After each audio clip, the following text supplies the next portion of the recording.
Everybody, this is Grant Burgess. This is week 2 of Hip Hop and Downtempo in Ableton.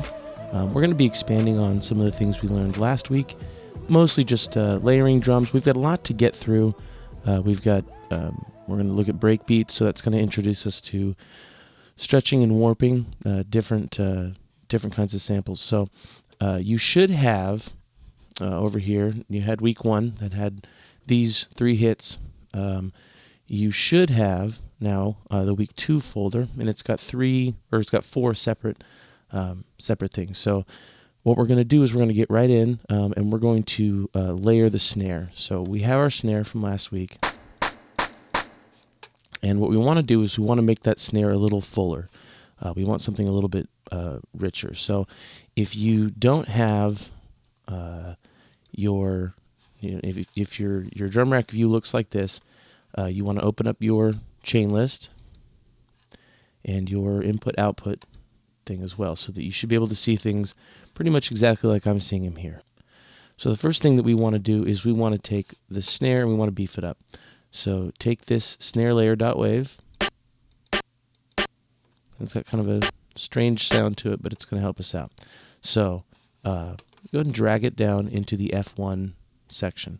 You'll see that it shows up here as well, over in snare layer. If you were to have your MIDI controller, you could play this kind of by itself. What we're going to do, however, is we're going to just lay it on top of the snare that we already have. And the reason that you do that is that this snare has got a lot of pop to it, but it's just that one snare. To make it sound fuller and to get some of that really high, it's kind of an annoying sounding snare by itself. So to get some of that higher sound, we're going to layer them.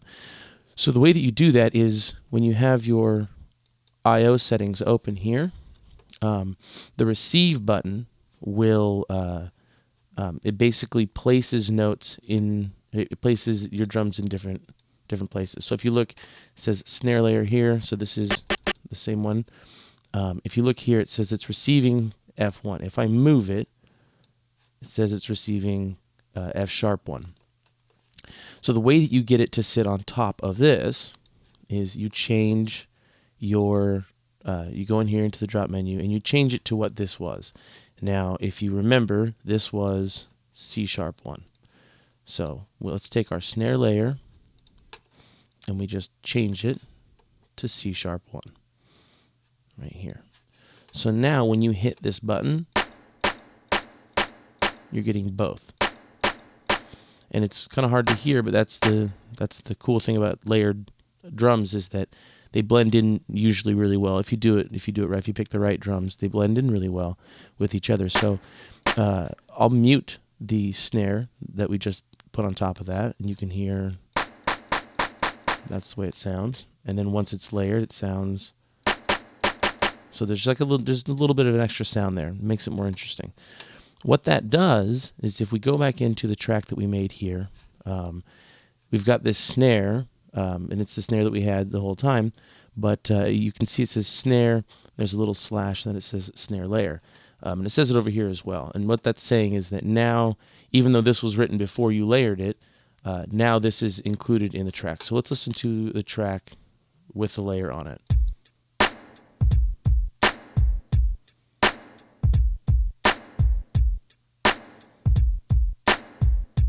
So you can hear that it's beefing it up a little bit. And we're going to be clipping over here, and I'm not too worried about it because it sounds okay for now. We would go in later and we would fix that up. So the next thing that I would do is I would layer the kick. So we have our kick. That's not bad. So I got this other kick here. It's real kind of flat, a little bit higher kick, and that's going to add a lot of punch to our kick. So I want to do something. It's something that you have to just kind of see and not. It's harder to explain. I'm going to take our original kick here, and I'm going to duplicate it. So let's go ahead and you just right click, you press duplicate. And so now I have two versions of the kick. They're both receiving the same thing, and so if you were to play this, it would just play two instances of the same kick, and it would be really loud. We want to move one of these of the original kicks to another place. Let's move it to E1. So you go into the receive, and you click on E1. You have a kick here and a kick here. And I'll show you why that's important in a minute. So let's bring our kick layer in here. Doesn't matter where you put it, because you're going to go in and you're going to put it where this one is. So you can look and see, okay, that kick is on C1, so we want to move this layered kick onto C1 as well. So now C1 is playing both drums. I'll mute the layer. That's what it did sound like. And that's what it sounds like now. So again, that also affects what happened to the MIDI clip that you already made. So now you've got a layer on your kick and a layer on your snare. So it's playing multiple wave files for each one.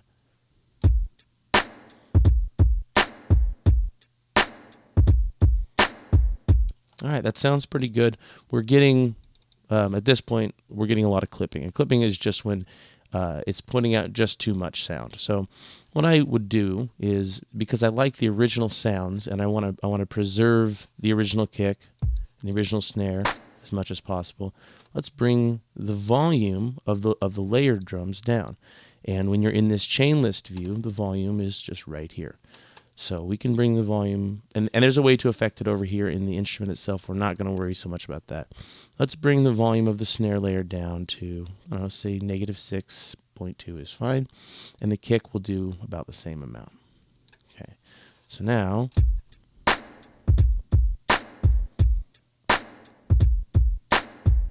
least over here, we're not clipping as bad as we were. So now that we have these layered drums, go back through, and you can always delete them from the chain list, and it'll remove the layers.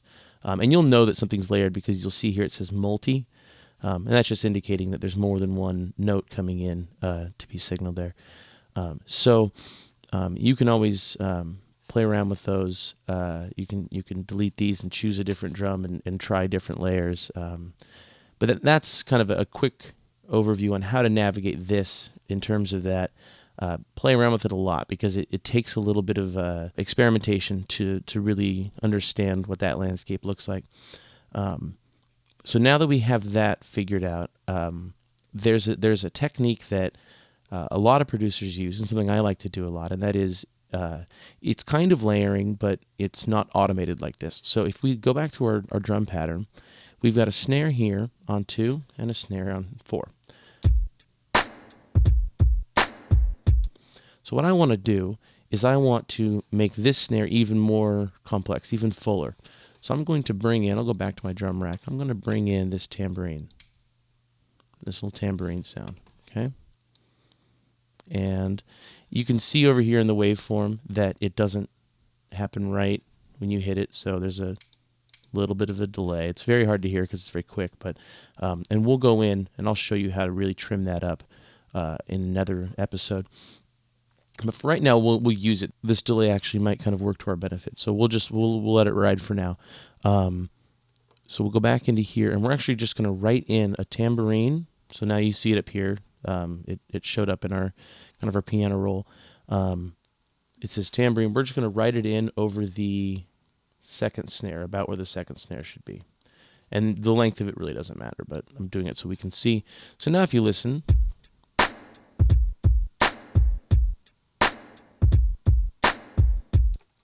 and so, yeah, it's there, but it's a little quiet. And I'd like to make it a little louder. So if you click it so that it's selected, you can see down here, these are your volumes. So this is the volume of each note. And again, we'll get more into depth about how this bottom part works. But if you click it and then just drag that volume up, see that it just drags like anything else. You drag your volume up, and let's see with it a little bit louder. Yeah, so it's in there. It sounds pretty good, and I want to keep it. So now that we have everything kind of put together like this with that tambourine accenting this last snare, one thing that I personally really love to do, a trick that I learned, is that now that you have your layered kick and you have this kind of quieter kick, you can even turn the volume down on that just a little bit. Go back into here, and you see you have these fast kicks.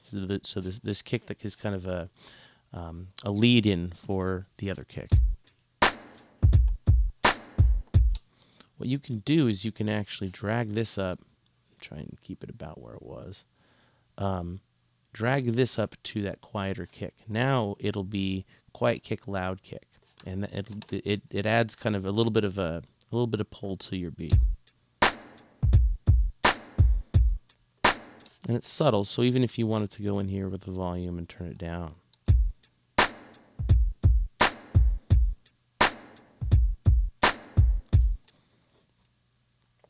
So that's as far as we're going to go with the drum rack view for right now. I want to get into something else, something that's going to start introducing you to using samples. Now, I'm not going to use any musical samples today. I want to use a drum sample.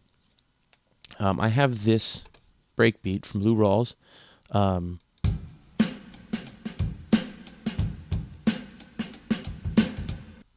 So it's a pretty straightforward breakbeat, and I want to bring it in, and I want to bring it into the tempo of the song that we're working with, and I want to do a couple of things with it. So we're going to cover a lot of ground in the next few minutes, so take this in pieces just so that you can kind of see exactly what's going on. So if you want to create a new track of any kind, there are ways you can go in here and you can go up to create, insert audio track, insert MIDI track. But Ableton's nice because you can just drag, this is an audio clip, so you can drag an audio clip in right there, and it creates an entirely new track for you. So if we open this up, we just double click on it and open it up, what we see is a raw version of the clip. It's not warped at all. It's not to this tempo of 85, so it's just going to sound the way that it normally does.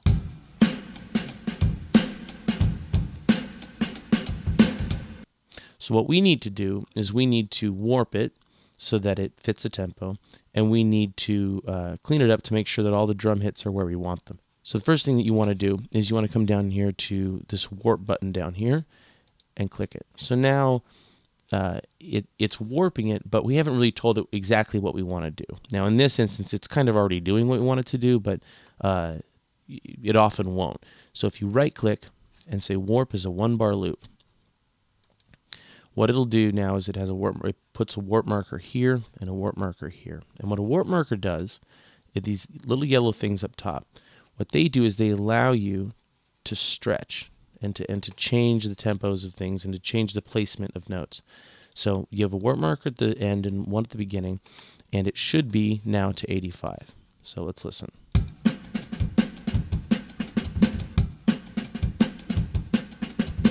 So technically it is to 85, but of course the problem is that it warped it way too fast. So when that happens, you want to go down here. There's a button for double the original tempo and halve the original tempo. We want to double the original tempo to get it closer. So again, to zoom out, you can click up at the top here, so you can see where it turns into a little magnifying glass, and drag up or drag down, and that'll help you zoom. So now you can see the whole thing, and it looks like it may be closer to 85.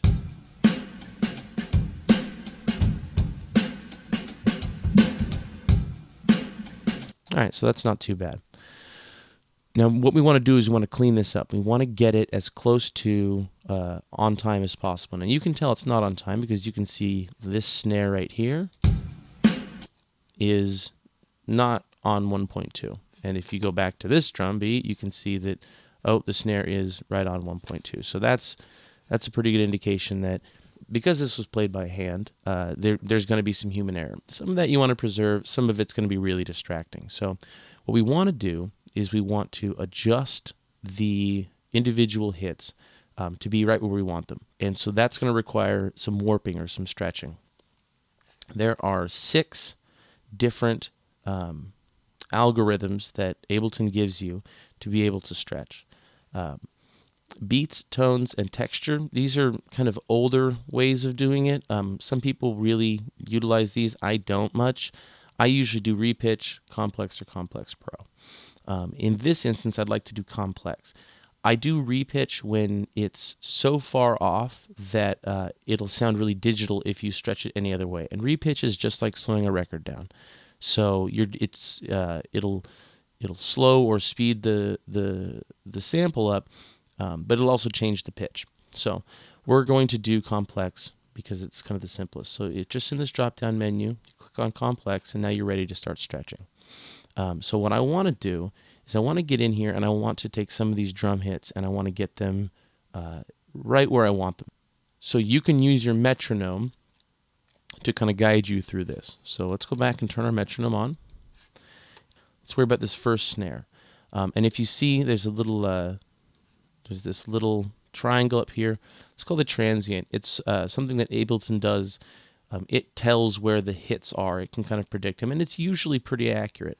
So it'll kind of see where the hits are and where you might want to be grabbing it and stretching it. You don't have to go with those, but for this we're definitely going to do that. So if you put your mouse right up there, you'll see that it has a little gray warp marker that you could draw in. Just double click, and now you have that warp marker. Now you're able to move this drum anywhere you want in the entire clip. We just want to put it on 1.2 where the snare goes. So with the metronome, okay, so that fixed that hit, and it actually kind of fixed this hit. Let's go to this snare on 1.4. We'll double click, and we'll just really get it right in there as perfect as we can for now.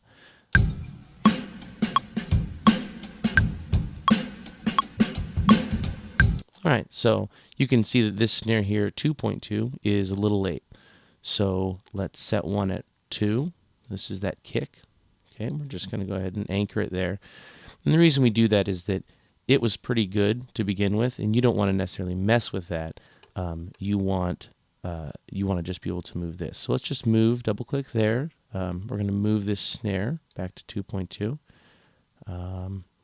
And just to make sure, let's take this snare and put it on 2.4. So let's listen to how those things sound with the metronome.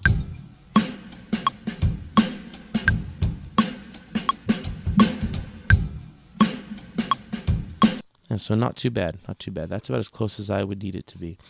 So now there are two techniques that people use when you bring a breakbeat in. You can just use the breakbeat to match, just to use those as the drums in your composition. There's some equalizer work that you could do to kind of bring them out to make them punchier, some compression work that you could use. But what I want to do is I want to couple them with the drum beat we already made. So this is kind of the first time that you're seeing the ability to play two different clips at the same time. And this is a lot of what in session view Ableton is all about. So this was our drum track that we made over here, and this is our breakbeat. If I play them both by just pressing the play button in front of them, you can hear both of them at the same time.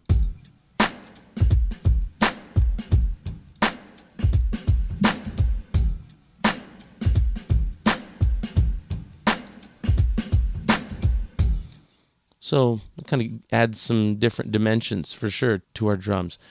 There are a lot of ways to play with that. I've done where I only liked the very end of this, and so I'll mute all of this track and just take the very end. So the possibilities are endless when it comes to how you want to layer these kind of live played drums with a drum break that you may have made. But what we want to do is we want to chop this up into its own hits. We want to play these drums like we played these drums.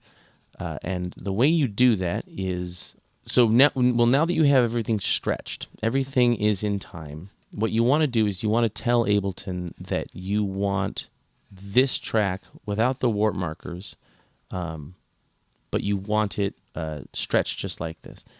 And the reason is warp markers serve two purposes, and I'm about to show you the second purpose.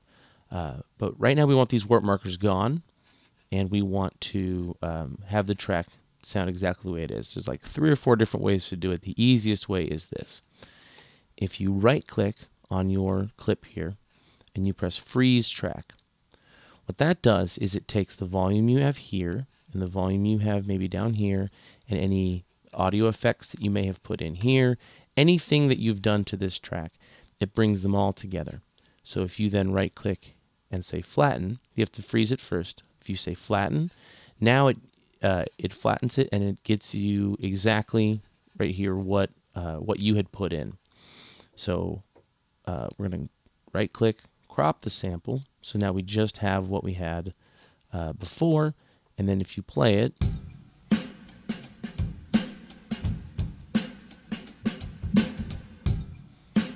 it sounds exactly like how we had it, but it doesn't have any of the warp markers, it doesn't have any of the extra stuff. So I said earlier that warp markers serve two different purposes, and the second purpose they serve is to act as markers for where you want to slice a sample and put it into drum rack. So right now, if you look over here on the left, there's one warp marker at the very beginning. That's always true when you freeze and flatten a track, and it's right on that kick.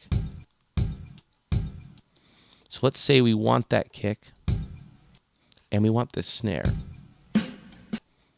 If you put a warp marker on the snare, don't move it, just put a warp marker on there.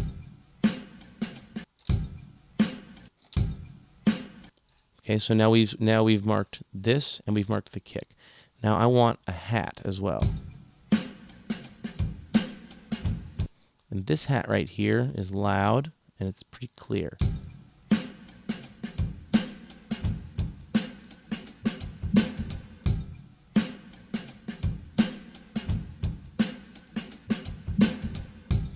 So right here we have a kind of a quiet snare. Let's take a listen to it.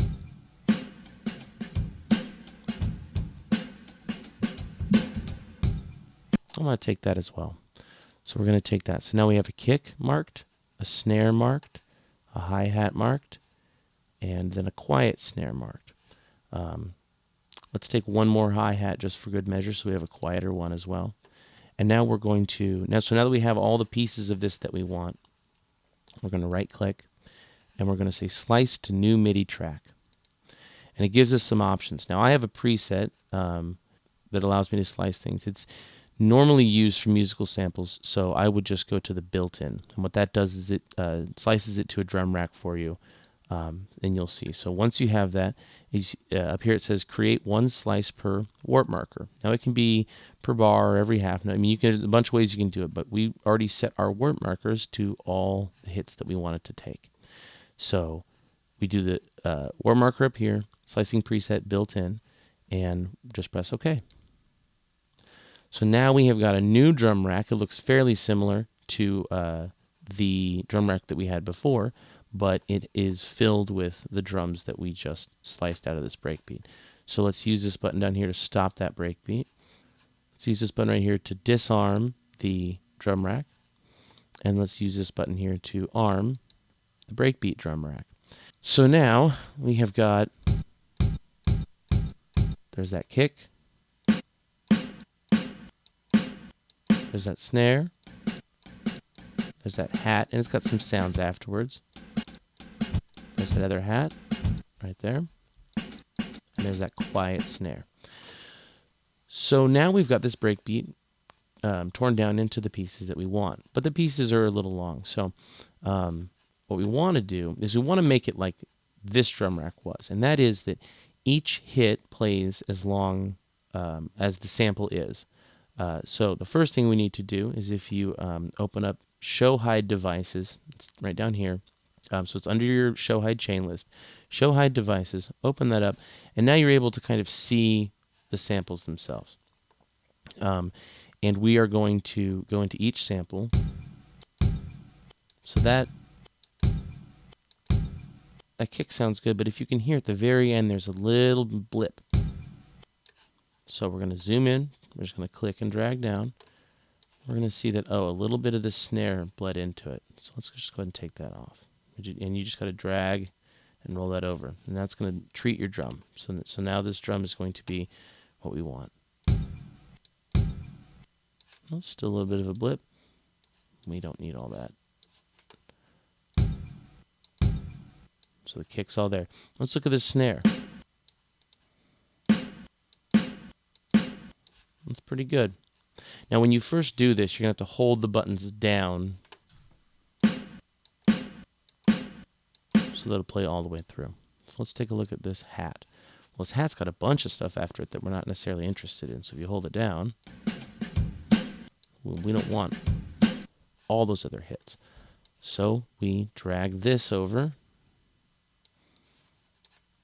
and we pull all those things out. So now we just have this hat right here. It's very quiet, but we will be able to use it. Well, let's take a listen to this hat. So same thing is true for that. There's a bunch of stuff we don't need that happens after that hat. So we're just going to take it out. Okay, so there's 2 different hats. And now we've got this quiet snare. We don't want all these. We just want that first quiet snare. So just roll in like this and take everything else out. Let's take a listen. Okay, so we have all the pieces that we need. And you can always rename these too, if you need to keep track of them. So you can right-click, rename. We can call this kick. Rename loud snare. Rename quiet hat. Not quiet hate. Yikes. Loud hat. And then this is going to be the quiet snare. Okay, so now we have got the drums the way we want them. We want them to play all the way out, regardless of how long we hold them down. So we turn the release all the way up, and we turn the decay all the way up. And these, when you have the built-in preset, these are going to be there. What they do is they're affecting things inside of each one of the instruments that you use. So if you look over here, when I turn the decay down, it affects that decay. And it does it for each and every instrument. So when you slice to a new MIDI track, what Ableton does is it gives you this right here, and this is in time everything that you cut. So if you were to go back and look at this, where each of these warp markers are, that's where each of these hits are. Well, we don't want that, so we're just going to go ahead and delete or backspace like that. Let's do the same thing we did for this drum rack over here. We're going to insert MIDI clip. It's going to give us 1 bar. And let's, just like we did before, do a hat here, a hat here, hat here, hat here, and these up. Oh, sorry, these should go down to the quiet hat. And you can see over here what you're doing. So these should be quiet hats. And we're going to do a kick. And we are going to do a snare here and a snare here. And we'll do another kick here and another kick here and see how that sounds.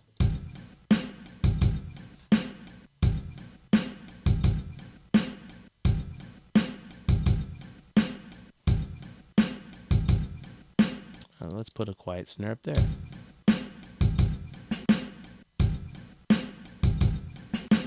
Let's move that quiet snare over here.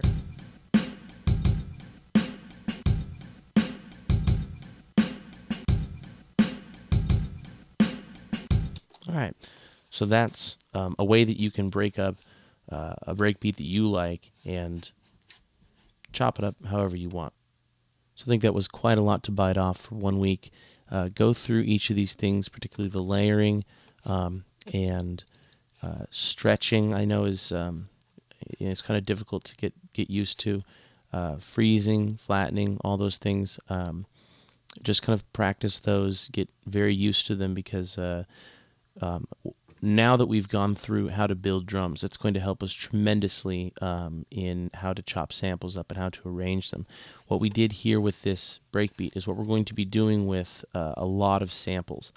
So when you bring in a musical sample, you're going to be doing a lot of these techniques. So get very good at this, and then next week when we start doing musical samples, you're going to already know so much of it.